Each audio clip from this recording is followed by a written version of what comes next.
Southern Vangard Radio. This is DJ John Doe, and to the left of me is my man.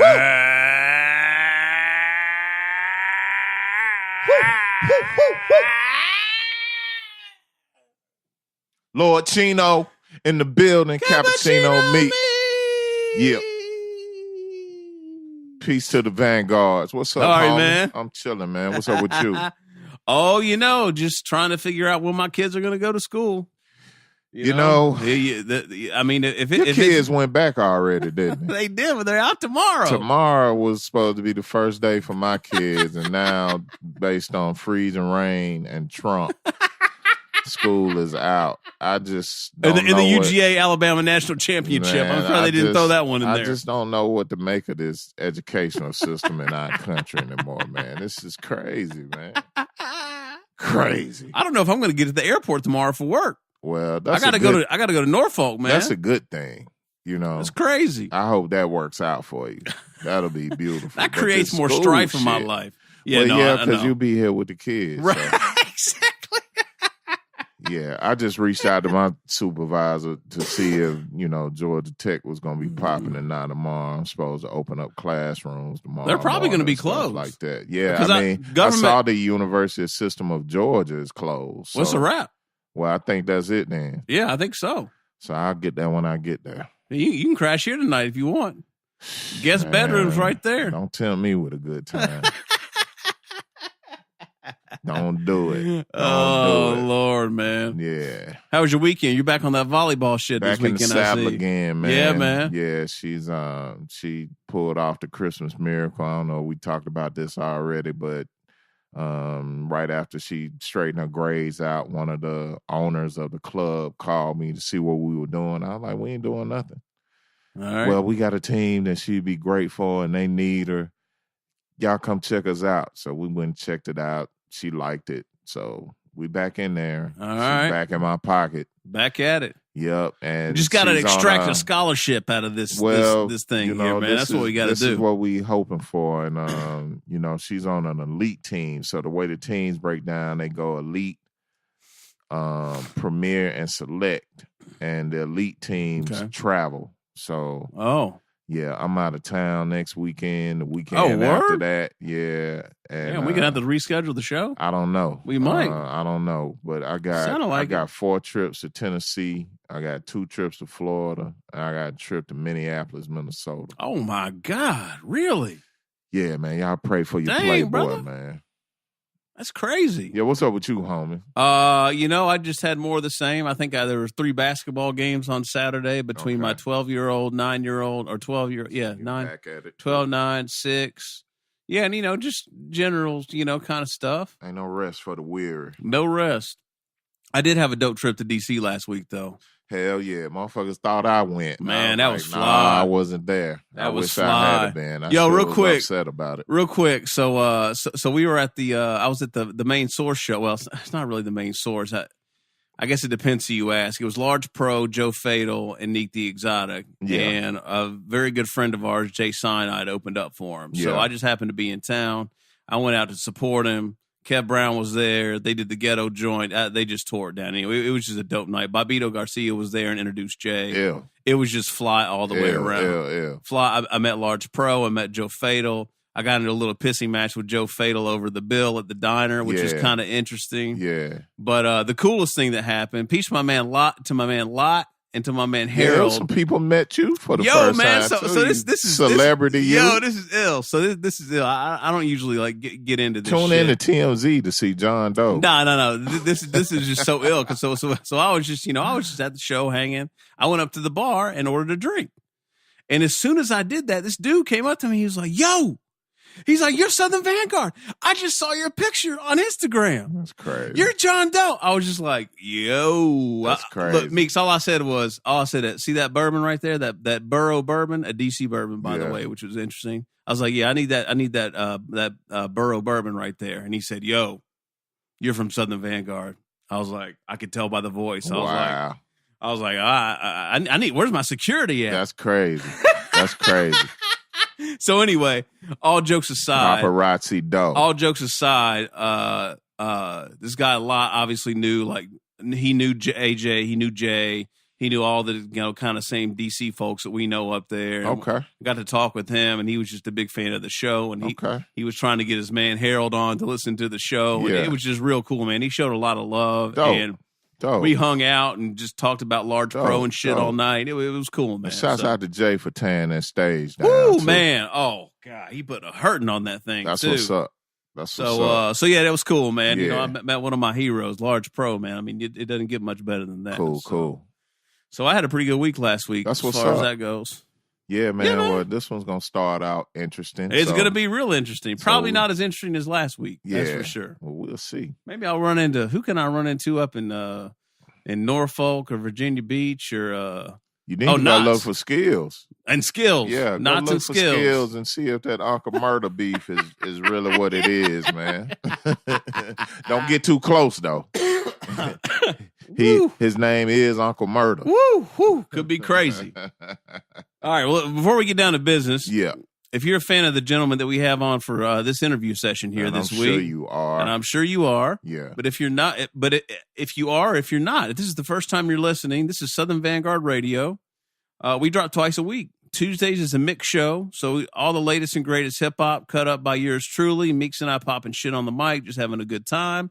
And then on Thursdays, we have an interview session. It could be an MC or DJ, a producer, A&R, behind the scenes. It could be, any number of folks. So last week, for example, we had Crime Apple on. The interview before that was Atlanta's own Heem Stogie. Before that, we had Daniel Son. No doubt. Just a plethora of very talented young men and women, some old men and women on this show. Every week. So twice a week Meeks, twice a week Doe. Yeah. And we have some other places that you can check out the show other than your kind of normal SoundClouds and whatnot too, right, Meeks? ATLHipHop.com, Return to Boom Bap, WRBB, right here in Atlanta. Soul Public Radio on the West Coast, and I Am Classic RawRadio.net, also in Atlanta. All right, beautiful. Yeah. And with that, without any further ado, man, I did not know this man's history. Yeah. And when I say history, I did not know he was from my home state. Yeah, man. Damn. Yeah. Winchester, Kentucky. Home of L8 soda. Home of L8 and the origin of beer cheese. Beer cheese was born in this spot, man. So without any further ado, let's see, I guess we could say Portland by way of Cincy, by way of Winchester. How about that? Man. We'll see. I'm sure he's going to correct us on that somehow. Anywho, Theory Hazit. No doubt. What up? What up? What up?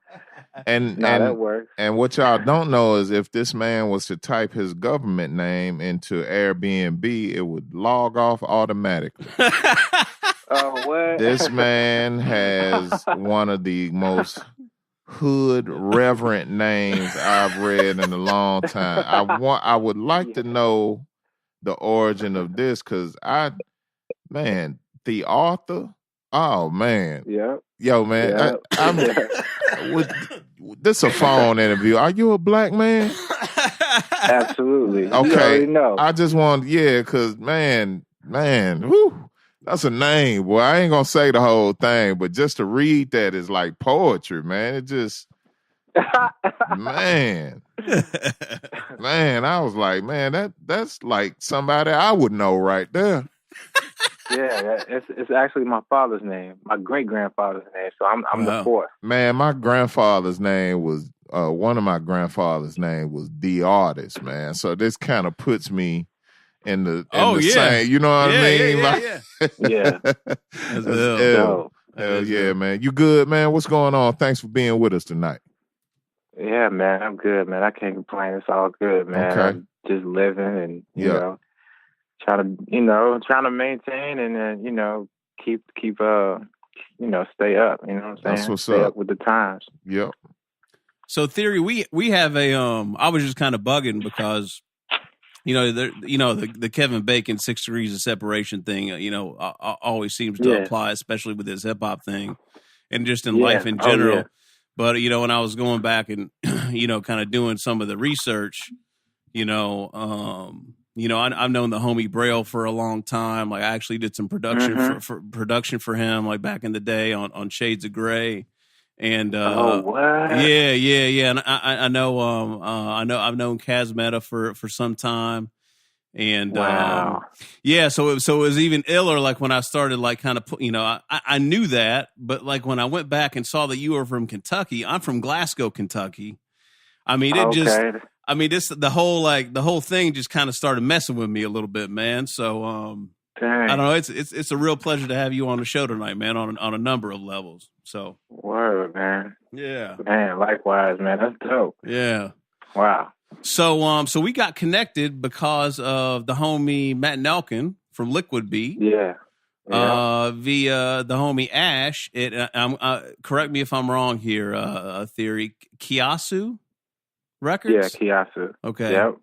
So the homie Ash reached out and said, "Hey, introduced himself and connected us, and we're here. So you have a new record out right now. I guess we can just kind of start with that, and then if we can get into some of the history, that'd be great. But I mean, let's talk about the new stuff. I don't want to, for sure. I don't want to pass over that. So tell us about the new record that's out now. So the new record is called The Soul Chops, and it's it's an instrumental. It's a beat tape. You know what I'm saying? Thing is like I challenged myself to drop a beat tape like every month of 2017, and I did that. And Soul Chops happens to be the last installment. It was a December tape that actually came out right after Christmas. And let's see here. It's just that good old boom bap, and there's a few rhymes on there, but for the most part, it's like instrumental. And I wanted to make it special and release it on vinyl. And that's when I tapped the homie, and he came through, and we ended up releasing it through his label. So we're talking about 200 copies available only. That's it, right? Yeah, on vinyl. Yeah, white vinyl. Yeah. All right. Also available on Spotify, iTunes, and Bandcamp. So y'all might want to go check that out. So Theory, when's the last time you had something come out on vinyl, man? Has it been a while? Man, it's been a long time. Besides like features and stuff like that. Right. And I mean, it's been a minute, probably like 10 years. Man. Oh, really? Wow. Okay. Yeah. 2007 when I dropped on Braille's label, partnered with Super Rapping. That was like the last Super Rapping album that dropped. Oh, that was like the last one, period? Yeah. Was it really? Yeah. Okay. Yeah. Oh, that's a way to cap things off. Hell yeah. So did you have the idea to press up the vinyl, or did Ash come to you, or like, well, why did this happen now with this one? Was it just kind of to cement the project, or or I guess the challenge you kind of issued yourself? The challenge was a part of it. And, I just recently graduated from like one of the Art Institute of Portland. And I couldn't it was a lot that I couldn't do. My hands were tied. And so what I wanted to do is like the second half of the year for each beat tape, I wanted to do something special, like, release cassettes and things like that, and I didn't get to. I just got caught up with a bunch of stuff, and one of the special things was Soul Chops was the one that was going to release on vinyl, and so that's what happened. Gotcha. Well, congratulations, man! You graduated. What? Like you just graduated? Is that right? Yeah. Congrats to you, brother. Bachelor's in film. So yeah, thanks. Very good. Okay. Was that a long road? It was. It felt like a prison term for real. You know what I'm saying? I mean, I stuck it out. I didn't take any breaks. Just did it. You know what I mean? Yeah. 4 years straight, knocked it out. Is film something you've always been into? Like, how did you end up going that route? I mean, just being an indie artist, you want to have control over your visuals and stuff like that. And, I was already doing like other people's like music videos and my own music videos, like short little documentaries. And I wanted to like sharpen my skill, And funny thing is, like, I originally wanted to go to school for culinary, and but for the wrong reasons though. I wanted my own cooking show. You know what I'm saying? That was it. Not a restaurant, not a senior chef position somewhere. You want to go straight to TV with it, right? I want to go straight to TV. What was the idea? What was your concept, if you don't mind me asking? Oh man, I'ma still do it, because other people out here doing it now. Right. I had the idea to do it in 2010. Okay. And now I see all these hip hop dudes who like cooking shows. Yeah. I wanted basically some Rachel Ray, fused with like Rap City or Your TV Raps. You know what I'm saying? Have a guest on every show and then pitch go to their video. You know what I'm saying? What's your specialty? It was just basically we would like fix whatever the artists like to eat. You know what I'm saying? Because we would talk about like what they eat on the road for sure, which is junk. Right. But like, what they would eat if they was at home or, and we would just take it to the next level. Gotcha. But I did I did a few shows. I did a few of them, and they're just sitting on my computer. I didn't release them, and we did like some vegan dishes. You ain't got to go to culinary school for that, man. Because I don't know if you remember the Thurston Howell cooking show he had, where he was showing you how to prepare jailhouse meals. Yeah, Prodigy did. Rest in peace, Prodigy. He did the same thing, right? He put out the book, and then I think he was going to follow up with the cooking show. Yeah, I think Prodigy had a couple episodes out there, but Thurston Howell had like a whole season on YouTube where he was just just whooping up some of the most god awful shit you've seen in your life, man. It's just a motivator for you not wanting to go to jail. Basically, that's what I got from it. That's what I got from it. That's hella funny. Yeah, man. So you just got into the film just kind of out of necessity. I mean, out of necessity, you were just kind of want to control your own visuals and do your own thing, and that's just something you kind of, I guess, gravitated to naturally, like when you got into school. Yeah. Gotcha. All right. Yeah, pretty much. Meeks, did you have something? Yeah, I was just going to ask, production wise, what's your weapon of choice? That's a good one. Man, it was, I really liked the Roland SP303 and, the Boss SP505. But lately, I mean, I guess for like the last year or so, I've been using, Ableton Live. It was hard, like moving over to like software. But yeah, I first, after like moving to software, I first went to Logic and then Ableton Live. Okay. Theory, what did you love about those Roland joints so much? Because a lot of people love those, like those SP303s and the 505s. Like they've kind of got like a cult following a little bit. Like what did you like? Had you been on those for a while, or? Man, yeah. Man, I don't know how long, man. Probably almost 10 years. I don't know. Really? Like, yeah, I just got stuck. Like I was messing around with the 202, and a lot of that is like freehand when you like messing with the 202, except for the loop option. But like, I just got stuck. You know what I'm saying? Like, and just got stuck in my way. You know what I mean? And I just messed with it for the longest and flip stuff. I just got used to it. I would buy, like, when I beat it up and kill it, destroy it, I'd buy another one. You know what I'm saying? Man, how many you been through? Probably like three. Like about three of them? 505. Man, sound like my man Pocket. Been through a bunch of them. Pocket goes, man, he hard on the computer, man. He hard on the PC, man. For real. Well, like, the thing was, I took it everywhere. That was my problem. Right. So, Okay, so that was the wear and tear right there. Yeah. I mean, it went through a lot.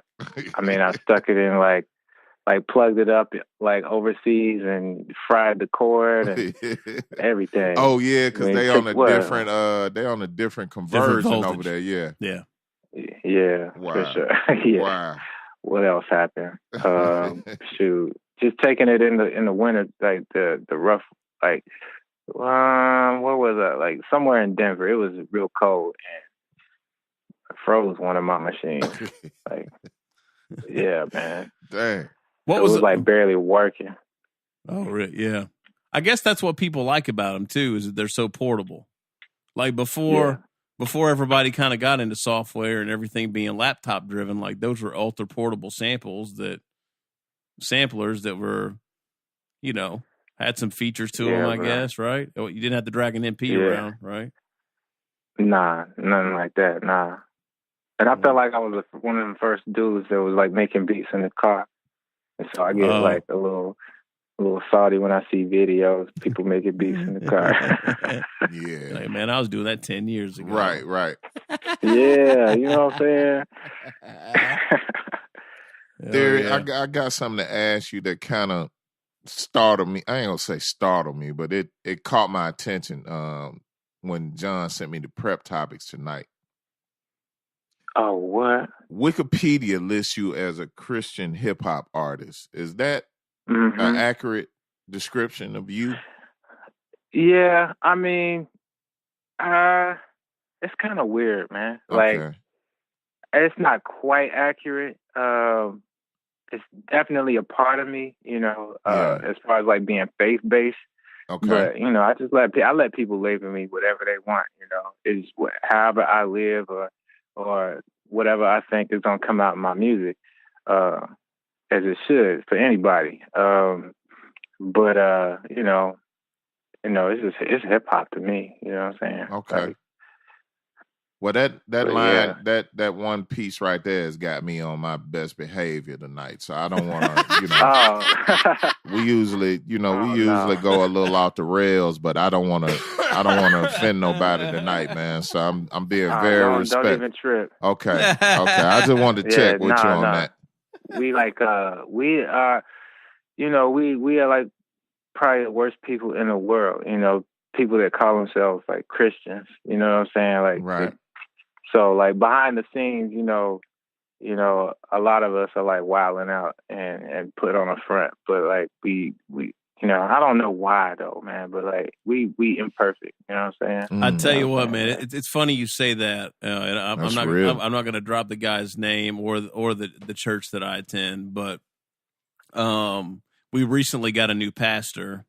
I go to a Presbyterian. I go to a Presbyterian church here in the Marietta area.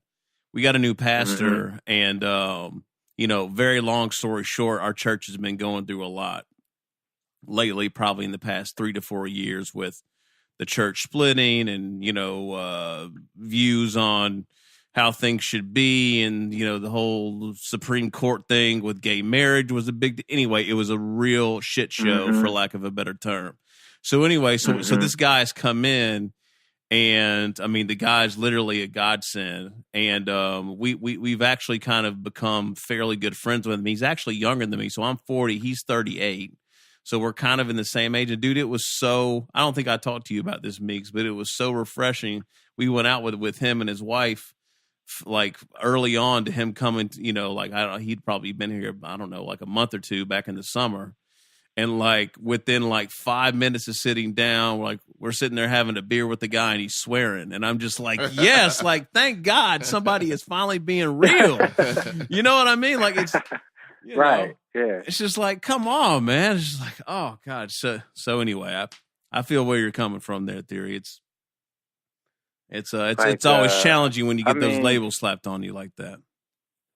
Yeah, man. I mean, I'm not going to say their names, but like the popular Christian rappers right now, like I've been in the club with them. I've been, at a bar with them before. I've been on their, the bus before, and they, I'm the one that's, on my best behavior, and they dropping like, F-bombs and stuff like that, making me feel comfortable. Like, okay, all right. Wow, okay. Cool.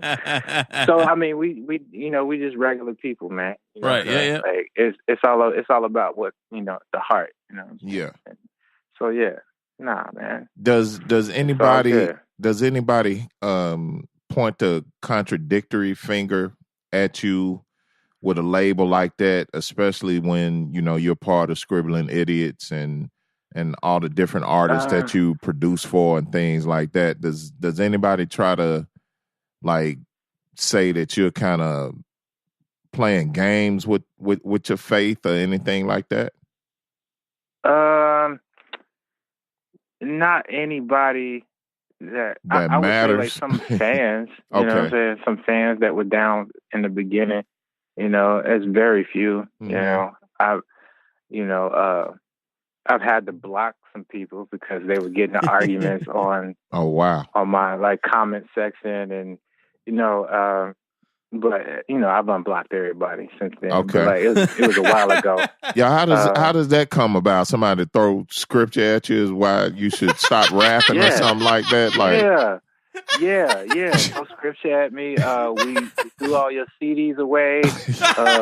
You know what I'm saying? I was just like one time I had that happen, and I immediately went to Straight Outta Compton and like filmed the scene where they was like stomping on, NWA CDs. That's exactly what I started thinking about.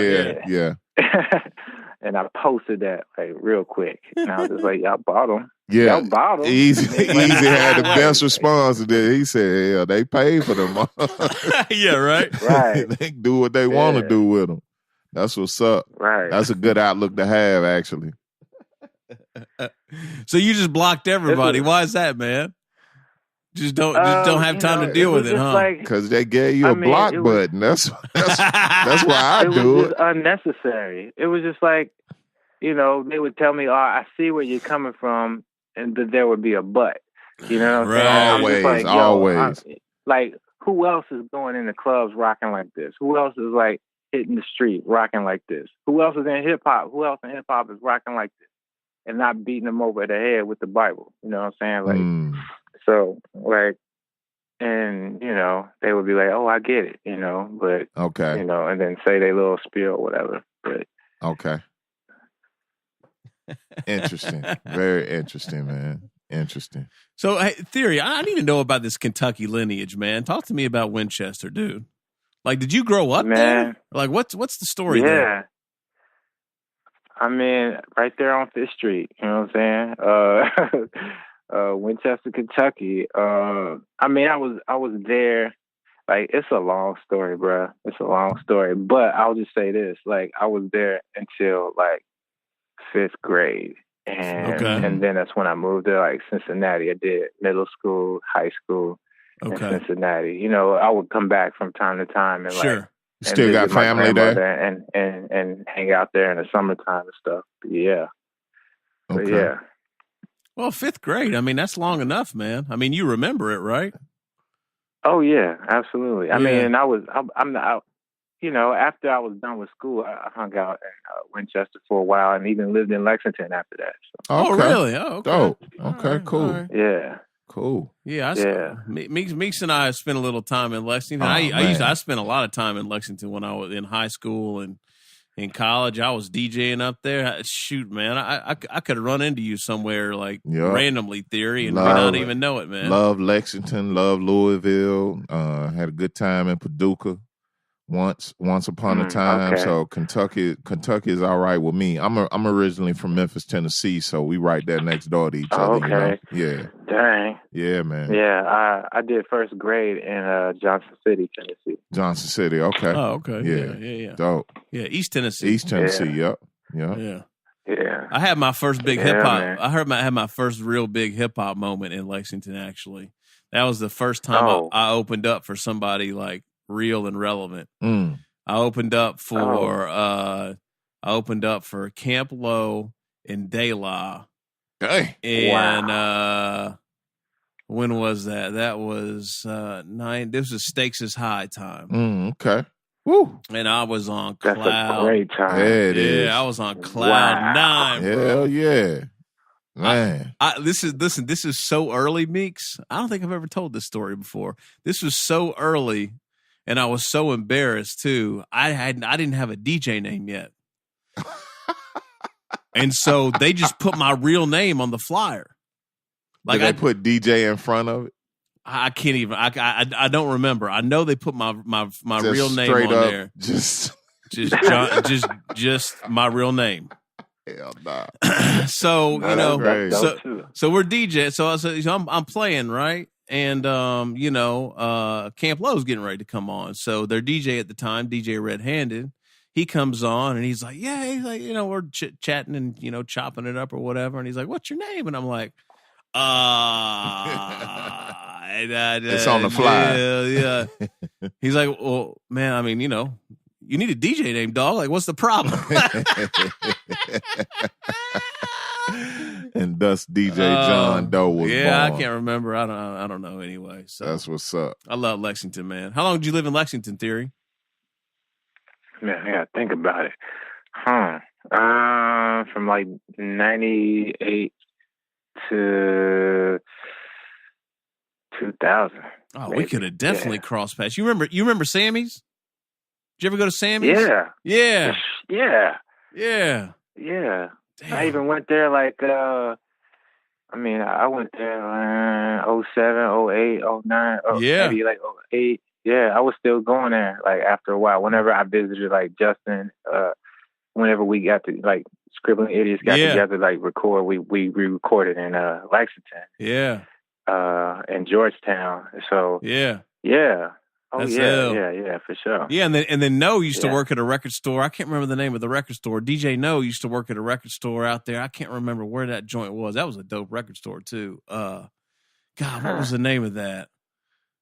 I can't remember. Anyway. Was it, so was it like on, you remember the street? I don't remember the street. I can't remember. Anyway. Good time. Sorry, I'm sidetracking. I'm reminiscing. I'm sorry. I'm about to go back a few steps because going back to this Christian hip hop artist label. Yo, you was on the 700 Club back in 2012. What? Yeah. I was. Yeah, what's that about, Theory? What? Man, how I got a Christian answer for that. You know what I'm saying? you know what I'm saying? You know how God works, in mysterious ways. It was like just one of those things like a guy that was a fan of the music worked for like ABC, and the 700 Club, and he just like made it his business to, use that platform to like throw us out there. You know what I'm saying? That's awesome, man. That's dope. Yeah. Not many people say that. Man, not many people would do that for anybody, man. I know, right? That's crazy. Wow. Okay. So that was actually a good look then. Yeah, that was a real good look. Dope. That's dope, man. That's ill.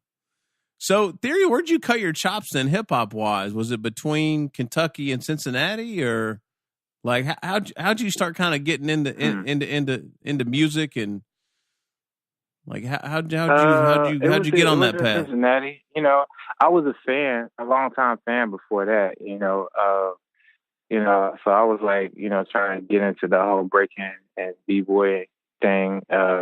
Just as a kid, and like I was really into dancing. I like dancing.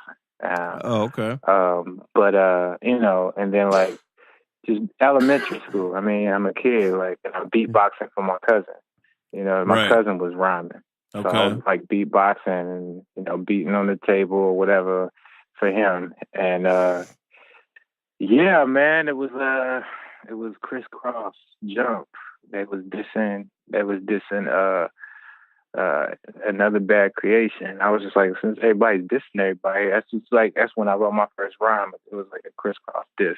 And so, like, yeah. And so, yeah. That's dope. I just started like, it came out nice. And, fools liked it at school. I just kept writing. I was always writing after that.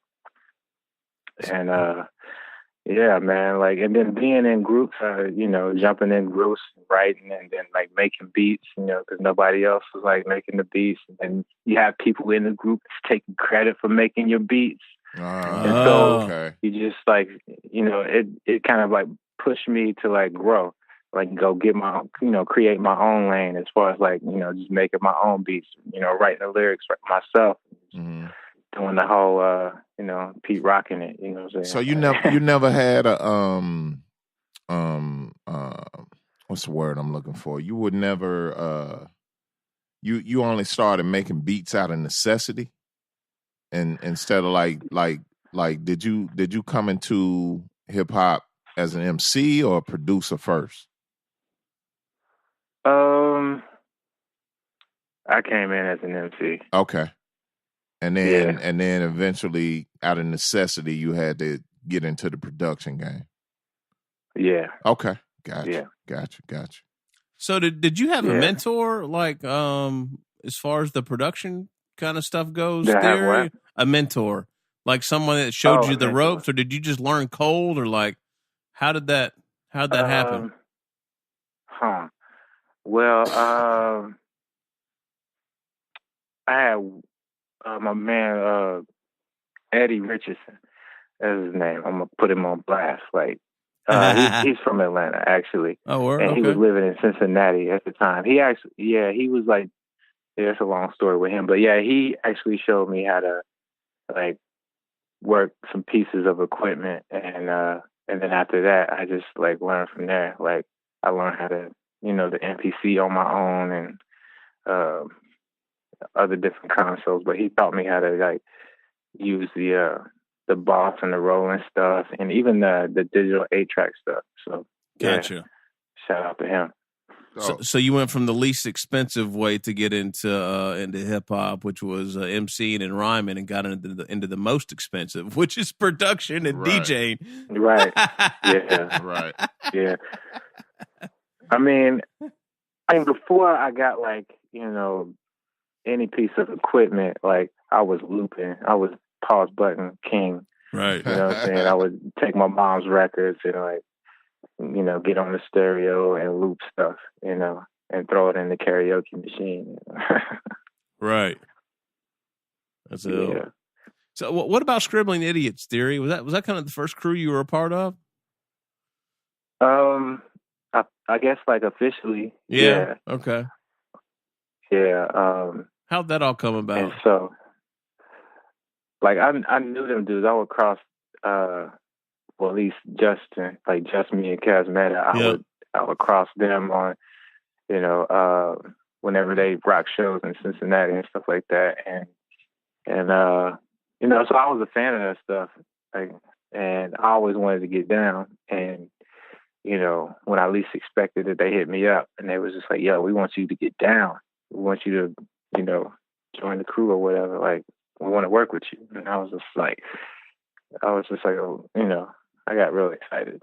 Yeah. I was hyped. Yeah. Cool. And but yeah, they just hit me up after they saw like a performance I did. Like it was somewhere in Kentucky. Okay. I was living in Cincinnati at the time, but like they invited me to open up for them somewhere. I can't remember. It was at a school or something like that. But was that the first time? Was that the first time someone like showed I don't know, real interest or recognized you as being where you needed to be at that time? Was that a first for you? No, it wasn't. But it was a first. This is the first time somebody that wanted to get down that I really admired. You know what I'm saying? Okay. Before that, it was just like, you know, industry pimps. Like, oh man, yeah. They was like, "Yo, we want you to, you know," and I was like, you know, but whatever. Yeah, but yeah, I really like what Justin Cass was doing, and so when they hit me up, I was real hyped about that. Okay. Cool. So I hit up Kaz before the interview tonight. I said, "Give me a little juicy Theory Hazit story," and he said, ask Theory about the time that he brought Master Ace to your crib. Oh, okay. Is this a story we can tell? Yeah. I mean, yeah, man. I mean, that's Kaz just knows everybody. Like, yeah. I mean, and the time he hooked that session up, brought Master Ace to the crib, it was crazy. What, did he surprise you? Like what? I don't understand. Like what? Did he surprise you? Did he just like walk in with Master Ace and you didn't know he was coming? Like what happened? Well, I mean, there was you know Scribble Jam, right? So it was it's Scribble. Scribble Jam 2005, 2006, Scribble. something like that. Yeah. Yeah. Okay. Yeah, man. And he said he was like rolling around with like Master Ace and it was like bumping my beats and they wanted to come and like record to a track. He actually had a beat CD of a bunch of beats and I only had like a few beats on that beat CD and Master Ace was filling my tracks. And so they came to the crib and they laid down some raps immediately. That's nice. dope. Nice. Did he pop in though? Did he just like pop in or did he give you a little warning? He came in and he clowned me. He like came in and was clowning me because I had like a Mac and iTunes, but I didn't have was it not an iPhone, but an iPod. He was salty. I didn't have an iPod. He's like, you got all this i stuff and you ain't got no iPod. I don't know, man. I don't know. Like Master Ace was like, he was so funny, man. He was just clowning me, like. But at the same time, he was a good dude. Yeah, he was. He's a character. All right. But I ran into him again, and this nigga had like all my beats from back in the day still on his laptop. He's like, yeah, I don't throw away nothing. Wow. Really? Like, wow. Damn. Yeah. That's ill. That's started dope. playing them, and I was just like, no. Yeah, I was gonna ask, did any of that stuff see the light of day, or it's just? Not all the time, man. But sometimes I really don't care about that. I just like I like working with him. So Okay. Yeah, man. Got you. That's ill. Did you have something to me? I'm going through. Oh, okay. I definitely want to know about what it's like. I hate to keep harping on this, but being a Christian hip hop artist and working with the likes of Redman and stuff like that is that type of information that gets out to the public. Is that how the Bible verses get thrown at you and stuff like that? Like, yeah. Like, how could you work with Reggie Noble knowing that he is a known shepherd for the devil? Yeah. That type of shit. Yo, behind the scenes, you would just never know. Like, behind the scenes, he is like amazing. He is like an amazing big brother. Like, he's an amazing father. Like, yeah. He's like, he's very respectful, like he's like complete opposite almost. You know what I'm saying? So the whole Redman thing is like an alter ego or what have you. Yeah. It was definitely him. It's definitely him, but he's just mature now. A lot more mature, I believe but, that. As far as like handling business and just family and like, but yeah, Red, yeah, he crazy. Yeah. Theory, how'd you guys link, man? I can't remember. I mean, that's quite a connection, man. I mean, to be working with someone like Red, man, like how did that come about? And you working on Muddy Waters too, like I kind of think people are waiting on that right now. Hell yeah! Like I mean, Oh, you're too humble. You're way too humble, man. You got to ratchet it up for 2018, my brother. Come on now. Nah, man. I'm just messing with you. It's weird. It's like it goes back to the Christian answer, right? Yeah. Okay. it was just like, it's like God's timing. It was just like, it's really weird because like, all right, I had a homeboy, it's DJ Tricky. He's a DJ, right? At the time, he was like doing some cuts for me. It was like '09. He was like, yo, I got this project. It's got 9 Dots Effects, Redman, blah, blah, blah. You want to jump on it? And the label I was on wasn't having it. And so I turned it down. I was just like, nah, I'm good. You know what I mean? And it came back around. Like, he quit DJing. He started getting into his, apparel. He had a store. And so he was just like, you know what? I'm doing like Redman's merch. I'll be in Canada. I see that you're just a few hours from Canada. Why don't you come up there and, hang out with me? I'll introduce you to him. So, I went up there. He introduced me to Redman, took me backstage and stuff like that. And, it was cool. It was like, it was hella cool. I was like, dang, it's Redman. Oh, and, that's dope. So I hung out with him. I made sure like I brought all my records so he could like sign them and stuff like that. Hell yeah. I had him do a drop for me, and the name of my album at the time was called Monolith Monster. And so like I saw Redman again in Germany like a few months later. Was it a few months later? Yeah, a few months later I saw him in Germany, and I told him about, who I was, and he remembered because of that, weird album title. And that's when I handed him some beats. Like I handed him some beats on a MPC, jump drive, MPC looking jump drive, that they have on like, oh yeah, yeah. And so,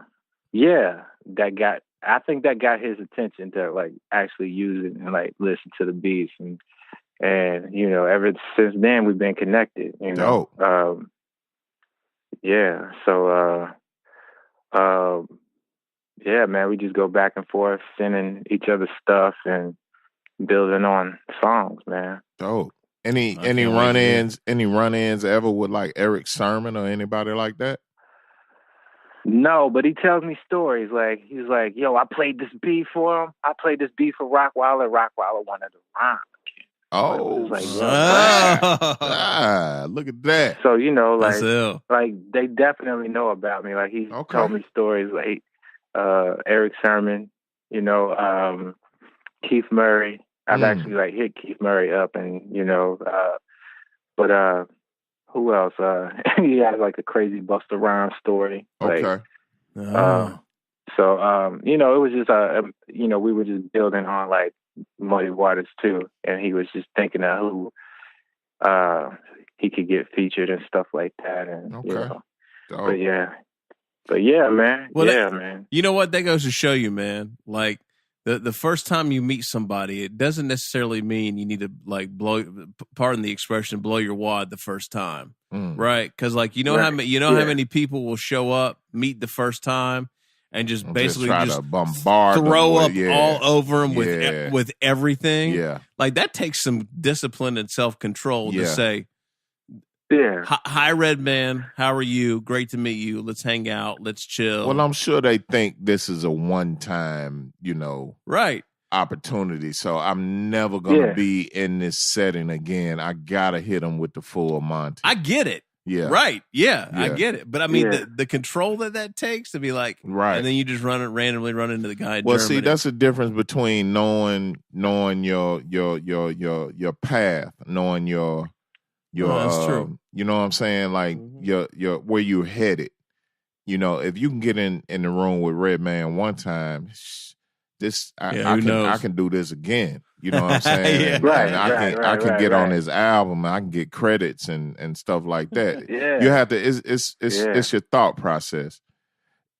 Theory, speak to me about the work dynamic with somebody like Casual and like Casual's work ethic as far as recording and completing a project and stuff like that. I think that dude's like a real interesting character, man. I mean, definitely dope. I don't know Casual like that. That's another thing. Kaz Meta. Another connection through Kaz. Another connection through Kaz Meta. Like, okay.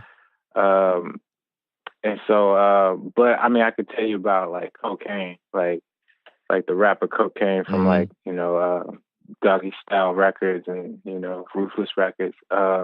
He records like real quick, and it's crazy turnaround time. Like, you've been on his last 2 records, right there. You did a bunch of joints for him, I believe. Yeah, they crazy. How'd that come about? So crazy. I was at a beat battle, and I actually lost the first round. and I walk out, and I was just like, yo, it's all good. It's whatever. You know, I ain't pay that much to get in that beat battle. And I was leaving, and I saw somebody post it up, and he just reminded me of Ice Cube. And I was just like, that's not Ice Cube, dog. Let me go, that's Kokane. Let me go back up in there and like slide on this beat CD. Like, I ain't, you know what I'm saying? I went up in there, introduced myself, you know, and I asked him if I could give him my beat CD, and that's what happened. And wow, he gave me his email address, and then 6 months later, I finally made something and sent it to him. Like, cause I was sending something out every month, and 6 months later, he hits me like, "Yo, we need to work," and I was like, "Okay." And that turned into a relationship. You know what I'm saying? Okay. That's another guy behind the scenes you would never know. Like, you know what I'm saying? He's a family man. This dude would like call me up and like pray with me. Oh, you know what really? Like, yeah, man. Wow. Like, yeah, bro. Yeah. That's ill. All right. But yeah, man. I mean, I run into like, you know, all the MCs that we grew up like listening to, and yeah, man. Like, I think Kokane is the only one besides Speech. Like, he's one of the only ones that know that I rhyme, like, for real. Oh, okay. Gotcha. Okay. All right. Like, Redman has never heard me like rap or anything. Like, it's just been strictly beats. Oh, really? Okay. Is that on purpose, or that's just kind of how it goes? Yeah, I mean, it's both. You know what I'm saying? Like, I don't mention it. You know what I'm saying? Okay. You know, I kind of keep them. I try to keep them separate.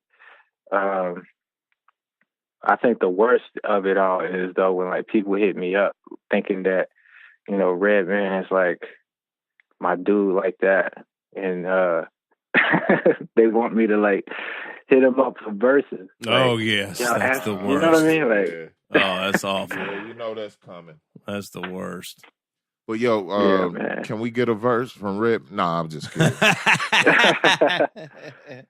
Yo, Theory, you know what record I didn't realize that you did was, man, and it's one of my favorite records off the record. That record last year was the joint you did on the Perceptionist record, A Different Light. Oh, yeah. Man, that's a great record, dude. Mr. Liff is my dude, yo. Yeah, man. Yo, Liff is dope. Yeah, we interviewed them right around the time the record came out, and I think that was definitely one of the records that we played in the set. And I remember listening to that's one of the few albums actually last year that I had on repeat. Like literally, like got done with it and let it run back to the top again. How do you know those guys? Wow. Well, Liff, 2016, Liff lived around the way from me. Like, he lived in my neighborhood. And he mentioned that, right? Didn't he, Meeks? That he was in the Northwest? I think he mentioned that. In Portland. Yeah, I think he did. He was living in Seattle, and then he moved to Portland. But like my man DJ Spark introduced me to him, and I already kind of knew who he was. But then and then I would refresh my memory and stuff like that, and like hung out with him, and we would like link up and like cipher, and and then make stuff to never see the light of day. Right. I was actually on that song, Different Light. Originally, that was me and Liff. Oh, really?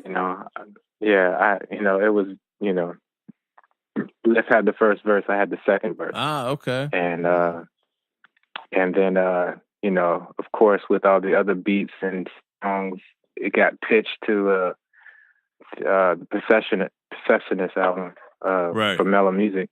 Okay. Dope. And I was down with it. I was down with it, and I even added to the beat. So, Yeah, man. Oh, okay. Dope. All right. Real dope.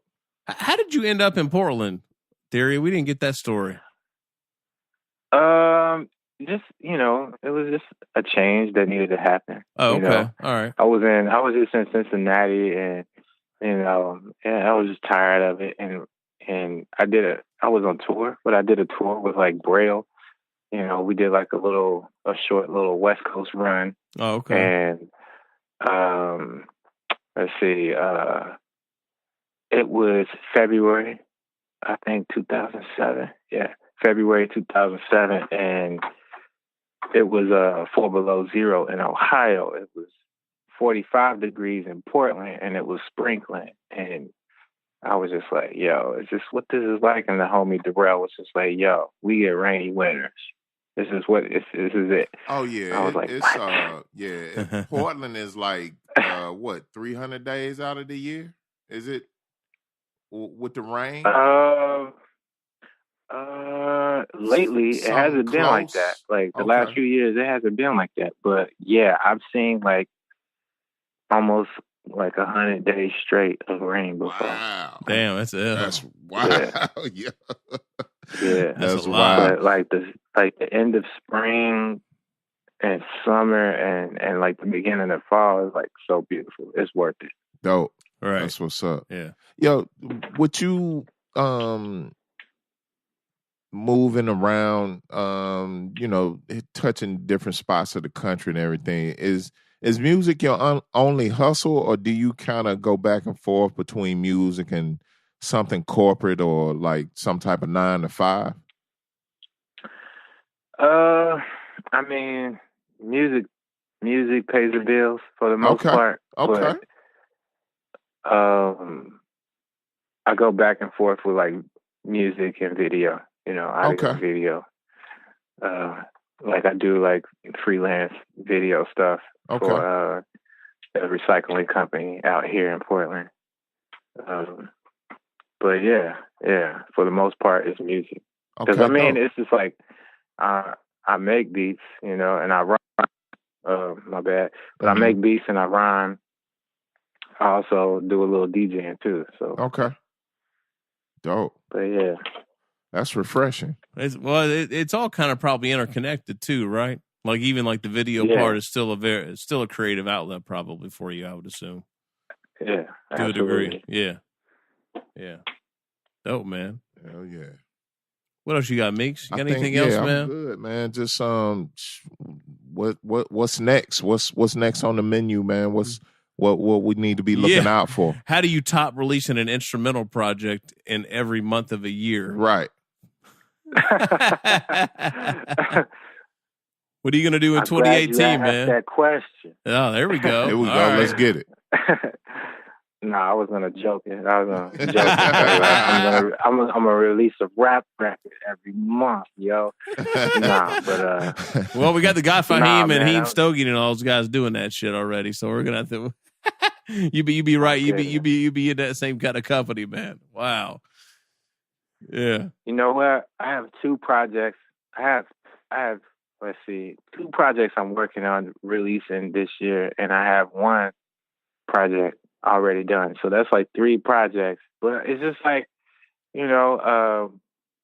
It's like the project that's already done. It's older stuff. You know what I'm saying? And so I have to, I don't know, go back and like tighten it up. I don't know. But like the one I'm looking forward to releasing, it's called I Love It Down Here, and that's it's produced entirely by my homie Dane, and I'm just on the raps, and the guest raps are not solidified yet. It's not locked down yet, but it's like a follow up to my last rap album, Follow the Light Bearer. Gotcha. Okay. So that was the joint on Soul Spasm, right? Yeah. Okay. Gotcha. Yeah. All right. Cool.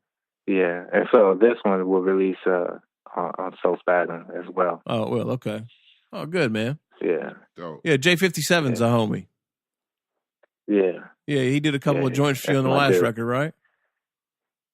Yeah, he sure did. Yeah, that's my dude. Good deal. Dope.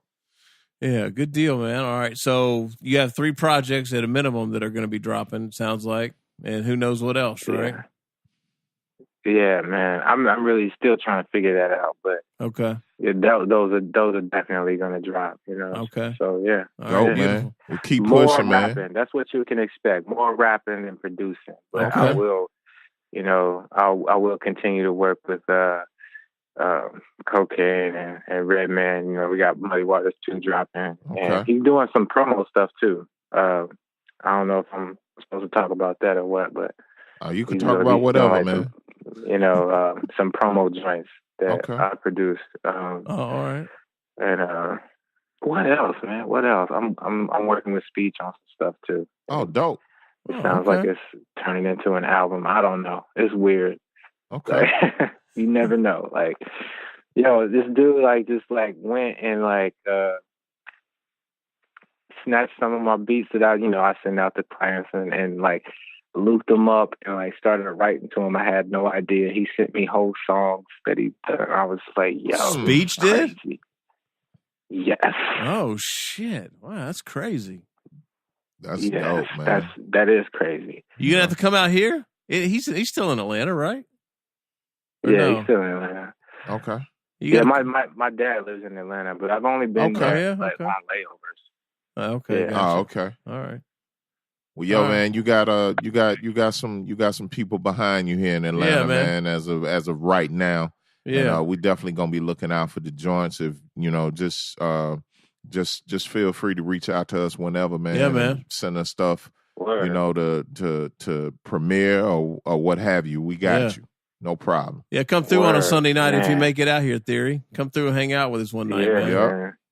That sounds dope, man. That's much appreciated. I would definitely, I'm looking forward to that. Hell already. yeah. Yeah, I see Speech randomly, in Guitar Center every once in a while, from time to time, kind of up here my way. I don't know him, but I see him just kind of randomly, I had the chance to sit across from a boardroom table from Speech and his father. Really? They were on the verge of branching out and doing something on their own musically. And they were looking at the Insane Circle. Oh, were they? Yeah. Oh, that's it. I didn't know that. Yeah. It was a short meeting because the profanity in the music was a turnoff. They weren't having that. Yeah, it was way too vulgar. Didn't work. Way too vulgar. Yeah. So. That's how it goes. That Story is how of it my goes. life. But yeah, man, Theory, you got to come out this way, man. Come out, hang out for a little bit. We love to visit have your you, family, man. work on some music, hang out here at Southern Vanguard Radio, have a good dope. time, man. No doubt. Mm-hmm. Cool. So, man, thank you so much. Gotta do I it. can We see appreciate that for sure. All right. yes, sir. No problem. Yeah. Beautiful. So, Theory, let everyone know where they can go to support you. Where can they go buy some music, put some money in your pocket, support what you got going on? We'll leave it like that.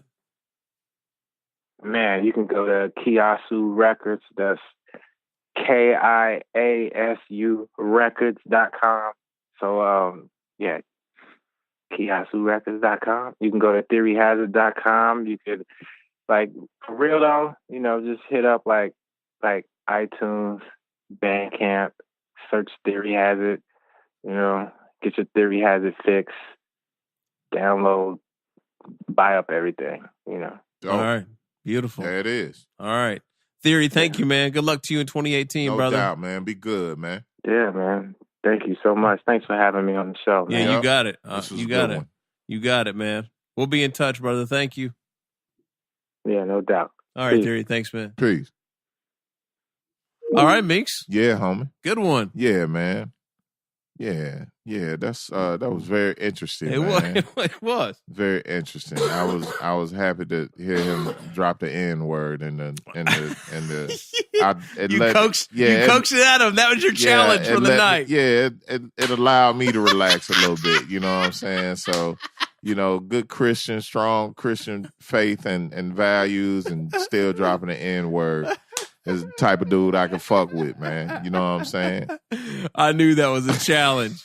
That was a challenge, and you achieved that challenge. Hey, we made it, man. It was a good one. I enjoyed it. I was happy as hell when my pastor was cursing. Oh man! Within like 15 minutes of us sitting down for dinner, man, I was like, oh, this is somebody that I can get down with right there. A general rule of thumb, man. If your pastor ain't been through certain backsliding situations, man.